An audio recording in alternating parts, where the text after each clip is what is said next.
I'm Chris and I'm the operations manager at Little Bowboy. James, who's the founder and the owner, he started Little Bowboy, I think, probably about 6 years ago. He used to work in sales like I did and realised that actually wasn't really enjoying it. His dad owns a restaurant up in Middlesbrough and he thought, you know, why not give it a go? And he started making bao buns, he started doing street food events and kind of getting a bit of a name for himself in that. And then over the course of a couple of years, got in contact with North, and when they opened the tap room that we're at right now, they were looking for street food traders to come in and do a bit of a residency. James was asked to be the first one. That was 4 years ago, I think, and he's still here now, so. Day to day, I'm a little bit all over the shop, so during the first part of the week I do a lot of admin, hopefully do things like this, you know, and generally kind of look after the team, make sure everything's ready and set up for the week.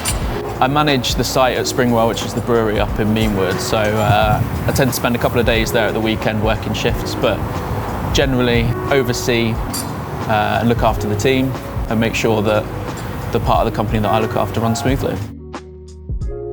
For us, going from being locked down, COVID hitting, and as a brand not really sure how we were going to survive that, we were only 4 or 5 members of staff at the time.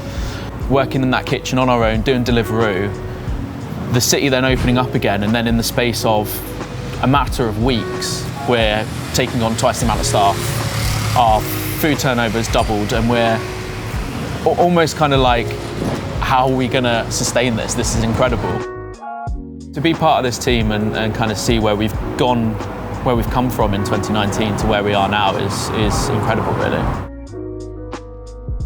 We're kind of solidifying our place in Leeds. We've got the tap room, which is our flagship.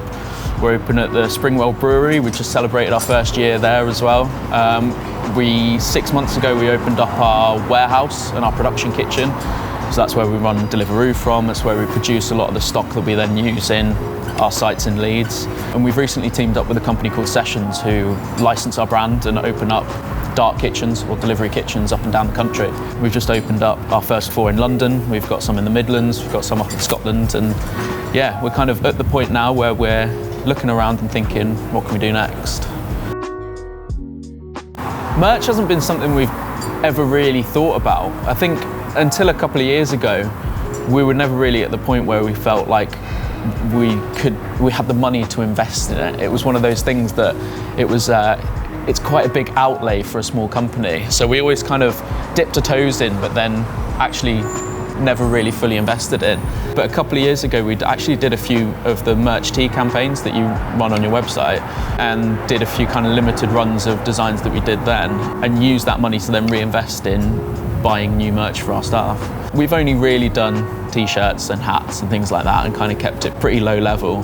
But we're branching out now. We've just started making stickers, and we've got more t-shirts coming, and we're doing a farmer's market in a week's time where we're selling chili oil that we've made and things like that. So we're sort of realising the advantages of kind of getting the brand out there a little bit more and being a little bit more visible in and around the city. Dream merch item.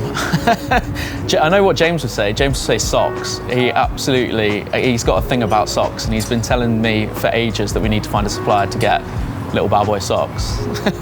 For me, I want to get branded aprons. I think branded aprons look sick, and I think that's the next thing that we need to get.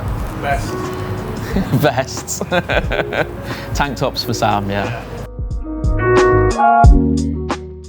We're really lucky that we've got quite a recognisable logo and brand, and people kind of see it about, and it's easy to kind of transpose it onto products and people recognise it straight away. But yeah, over the last kind of year or so, I've sort of pushed myself forward in order to kind of get a few more things done. So yeah, I mean, there's 2 of us, we share the work, but it's something that we want to focus on a bit more and kind of become a bit more fun with branding as well. It's easy to kind of get bogged down in your logo and the style you've got now. So we've been working with a couple of illustrators, trying to do something a little bit more interesting around the theme of Bowboy.